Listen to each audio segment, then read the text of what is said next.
Well, hello. Welcome to Ask the Pastor on Hope Radio 97.1 FM. We're in a couple of different episodes. We're working through this idea of equipping. We've been talking about equipping ourselves as well as equipping others. And so we kind of want to continue from last time. We were talking about how we equip ourselves and how we interact with stuff that's maybe oppositional, where it's not what we agree with or believe, whether that be kind of within the Christian world, or even if it gets into the secular culture. You know, we're interacting with stuff that's that we don't necessarily agree with. And we read a scripture on out of Ephesians 4. Do you want to read that again, just to get us back? Then we'll no longer be immature like children. We won't be tossed and blown about by every wind of new teaching. We will not be influenced when people try to trick us with lies so clever they sound like the truth. So really, the mindset is, how do I interact with thoughts, philosophies, ideas, ideals that are different, that are counter to what the Bible has to say? Where do we find those ideas? What the purpose of that is in terms of engaging people who are in our culture, like trying to understand what their viewpoint is before we tell them ours. So how do we kind of do that? You talked about your background in student ministry, which was incredibly influential for you, and the same way for me. I talked about kind of scouring social media to see what are the things people are talking about, what are the ways they're talking about, to try and understand their perspective. And we didn't hear from Kiley.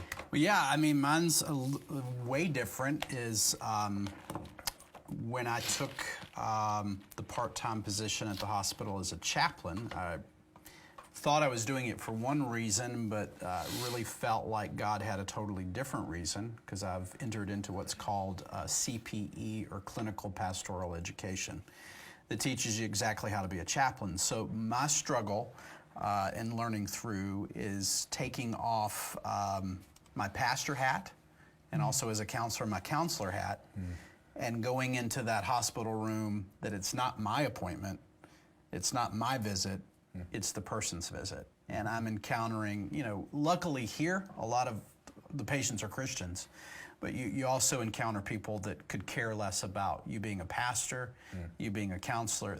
They're not there to get advice. You're going into their world.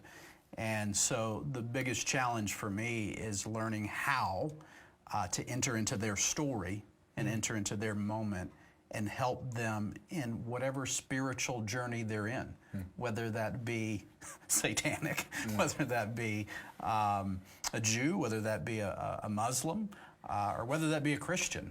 And even as a Christian, not putting my theological belief on them and listening to them where they're at and trying to steer them to a place that's not biased on my end, which is pastors, when they come into our office, I mean, we're supposed to tell them, this is what Scripture says, this is what you need to do. And I can't do that. And I find it beautiful, because it's challenging me to see the world, the Scriptures, and people's journey in different places, and learning a lot from them of what they're thinking, what they're going through. I think I love, now more than ever, visiting those patients that don't even know the Lord, and they're cussing at me and cussing at things and life, and doing their fist up to God, but not bringing in the Scriptures, but leading them to a place that can begin to open up a dialogue of discovery for them in their own life. Well, and you even talked about, way earlier today, you talked about how your role as a chaplain at the hospital has led you to be in the hospital room with someone from WestWay or someone from Mitchell Berean, and to go into that, like, kind of checking your, like, we do have theological differences, kind of checking those differences at the door, and how do I minister to, and how do I love, and how do I serve that person that's in front of me without bringing, like, all of my things with that. I have to turn it off. And I mean, it's the beauty of it is being able to be with y'all and actually being your advocate there, instead of a pastor trying to steer somebody one way or the other. Well, when you get out, come to Northfield. No. Right? You're not saying that. We No, joked absolutely about that, not. but you're not doing that. No, my job is actually, I visited one of your congregants, and can I contact John and let him know that you're here? and he's already been contacted. And to be your advocate of, that you're the best thing since sliced bread, which is easy for me because I know y'all. But even if I didn't, I still have to operate that way. Yeah. And I would say the biggest challenge is just to turn it off. I'm not a pastor there. I'm not a therapist there. Yeah. Yeah, and I'm in the moment for you to help you of wherever you are. And that has been probably the first couple of months the hardest thing for me to do. I think that's so, I think that's just so interesting. When at the beginning of Acts, Jesus says, the Spirit's going to come upon you, and you will be my witnesses. I think that's one of the hardest things for Christians. I find myself in this. I would put myself in that category. is how do I turn off my desire for them to maybe respond, as much as I want them to respond in a certain way, and how do I just come alongside them and love them in the midst of where they are? And I think for me, that's where I try to follow what's called the law of love, is I have to lovingly guide them in that moment. Yeah. Now, that's not to say if there was an open door Sure. that I can't take it, I can. But it's, let's just be honest. We're pastors, we're in the Christian world all the time, we're in the bubble, and I think getting outside of that and having coffee with somebody that doesn't believe in God and hates Jesus and hates the Bible is a good thing for us. And that's what I've gotten out of this is being in kind of the secular realm, because it is, and seeing patients that have nothing to do with God has been the best thing for me ever in 26 years of ministry. And and Shirley, I wonder how much that's changed the way your real job, your pastoral. I mean, I can only imagine that. Actually, that's just more cascaded. compassion, just more the great. ability to listen. Yeah.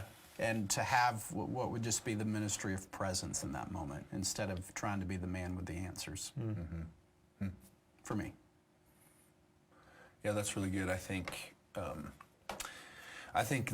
probably for me too, some of the times where I've probably grown the most, learned the most, have been times when I wasn't in the professional, pastor role, but I was working a regular job in the regular world and just having to be open to and figure out where people are really coming from.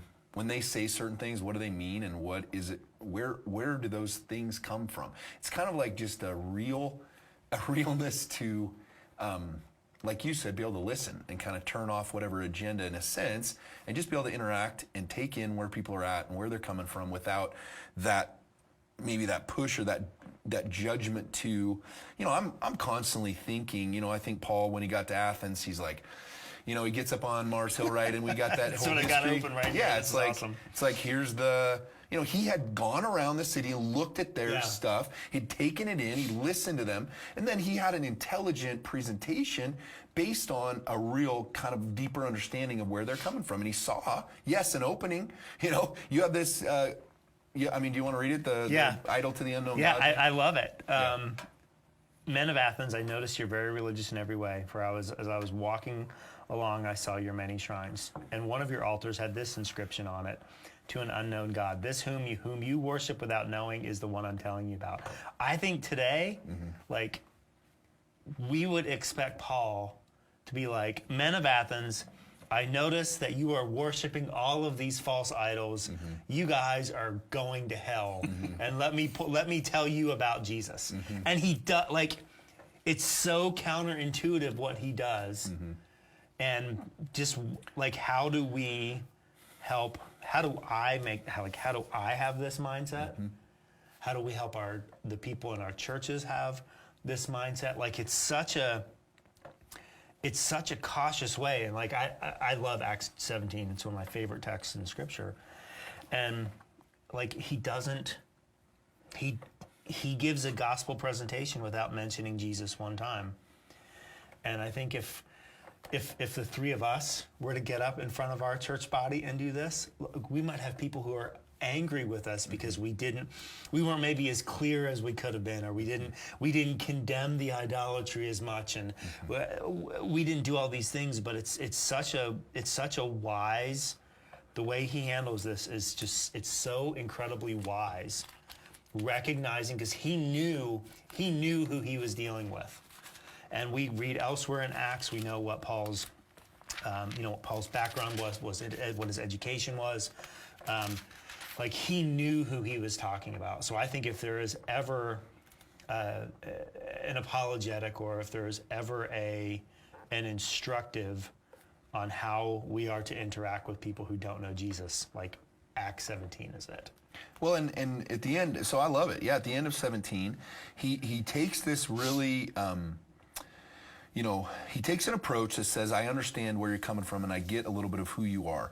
And then, but he does get to, by the end, he gets to the resurrection, and that kind of is the hinge point where some people think he's crazy, and some people are like, I want to hear more. Right. And then he gathers them after, some join him, and some become believers, some don't. But he's like, his approach is, it's a missionary approach. Yeah. And I think that's something that I feel an importance of today, that I'm exposed to kind of the modern thinking on things. What are people thinking right now? What out there? The people that are influencing other people. Yes. So I kind of look to podcasts and things where they have a huge following. A lot of people are listening to them, because I'm like, okay, this is influencing a lot of people. There are people turning to this.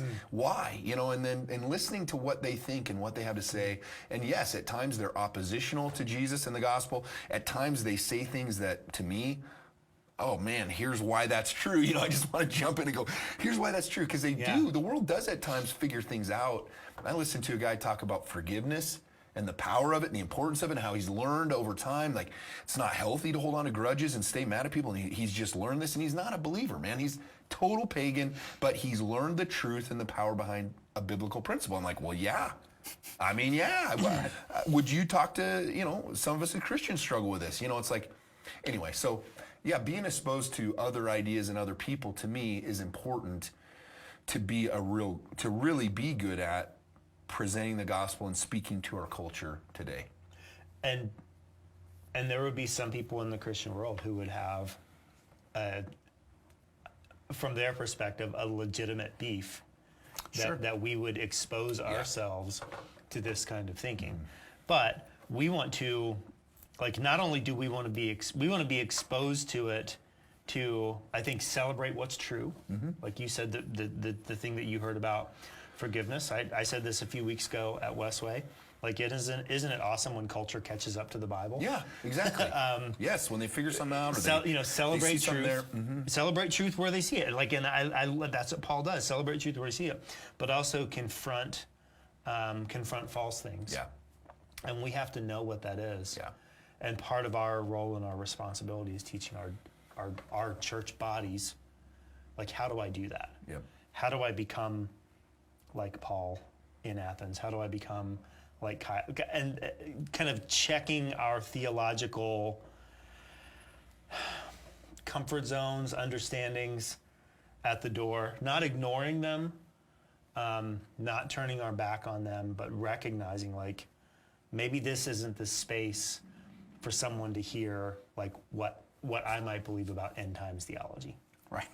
Right? I mean, this might not be the space for that. Well, Paul, to me, that Ephesians 4 passage, that you won't be tossed by every wind of teaching, things that sound so good. I mean, honestly, there's people in our culture, and there's churches going this way, there's Christians going this way, where because of a compassionate, loving approach being presented, whether it's sexual orientation or gender, whatever it is, it's like they're being swayed to move away from what Scripture says in order to, well, this is what you have to do if you're compassionate and loving. Well, those are biblical. That's what Jesus would do. But then, so to me, if we don't, when I engage the stuff in the world and what they're saying, teaching, it doesn't sway me at all. I'm not swayed, but I am educated, and I do learn better.